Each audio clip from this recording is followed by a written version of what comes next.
If you've ever filed a GSTR-3B, you definitely know that feeling, right? That little bit of uncertainty when you ask yourself, where did things get messy? Where are those tricky, costly mistakes hiding out?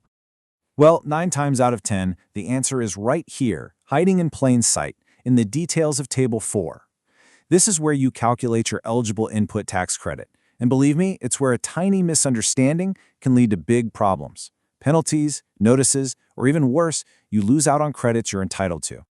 So, that's what we're going to do today. We are going to totally demystify this thing. We're taking a deep dive into Table 4 of the GSTR-3B, and we're going to break it down piece by piece so you can get it right every single time. So here's our game plan. First, we'll crack the core equation that drives the whole thing.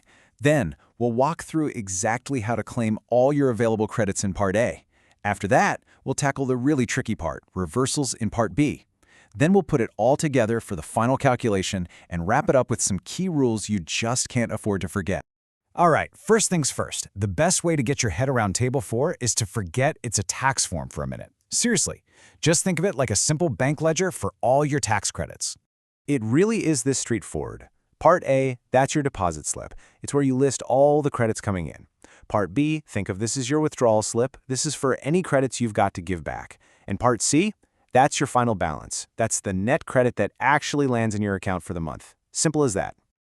Okay, so let's start with the fun part, the deposits. Part A is where you account for all the different kinds of input tax credit you can claim. Let's break them down one by one. First up, we've got 4A1. This is for the integrated GST, IGST, that you pay when you import goods into India. So, let's say you brought in some machinery and paid 50,000 rupees in IGST. Boom, you declare that full amount right here. Next on the list is 4A2, and this is for services you import. Here, you're claiming credit for tax you paid under the Reverse Charge Mechanism, or RCM. A classic example, that's subscription to a foreign software service. If you paid 18,000 in IGST on that under RCM, this is where it goes. Moving on to 4A3. This is also for reverse charge, but this time it's for supplies happening inside India. You'll see this with things like services from a goods transport agency or GTA, or maybe fees you paid to your lawyer. If you paid 5,000 rupees in GST on a GTA service, you declare that credit right here. Now, what happens if your head office handles some of the bills and then passes the credit on to you? Well, that's what 4A4 is all about. If your head office is an input service distributor, or ISD, and it passes on 12,000 rupees in credit, you report that right in this section. And finally, we get to the big one, the main event. 4A5, all other ITC. For 99% of businesses, this is where most of the action is. It's your catch-all for all those normal, everyday business purchases, raw materials, rent, professional fees, the whole shebang. A lot of this data is pulled in automatically from your GSTR-2B, which is handy. Okay, deposits are in. Now it's time to talk about the withdrawals. This is Part B, and it's where we have to account for any input tax credit that we need to reverse or, give back. Now listen up, because this is super important. Not all reversals are created equal. You've got permanent reversals, where that credit is gone, poof, forever. And then you have temporary ones, which means you can actually get that credit back later. Getting this right is probably one of the biggest keys to nailing Table 4. So let's talk about those permanent reversals. These go into 4B1.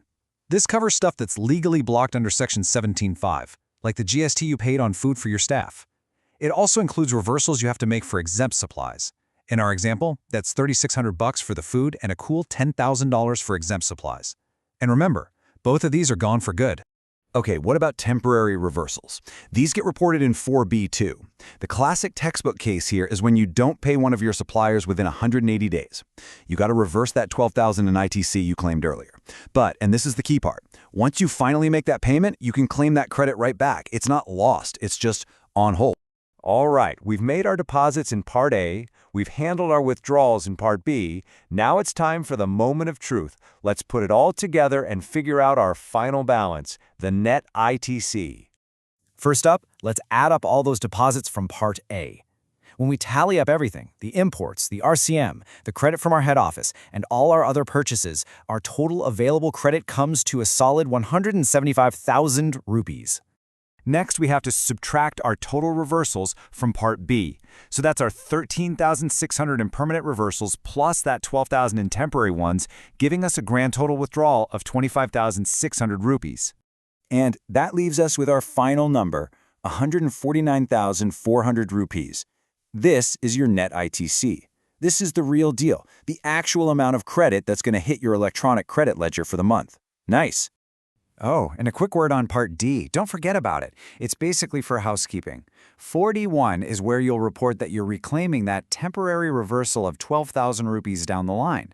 And 42, that's where you list any credits that you knew were ineligible right from the get-go, so you didn't even bother claiming them in Part A.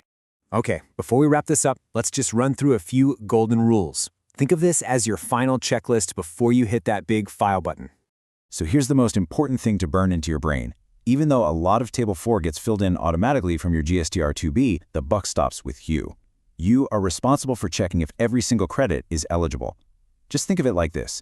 GSTR-2B is a suggestion box, but Table 4 is your final sworn statement. Also, make sure you're not claiming credit that's too old or has a place of supply mismatch. Those should be reported in 4D too. You know, this quote right here just nails it. Your GSTR-2B shows you this big, beautiful universe of potential tax credit you could have. But it's what you do in Table 4 that decides how much of that credit you can actually keep.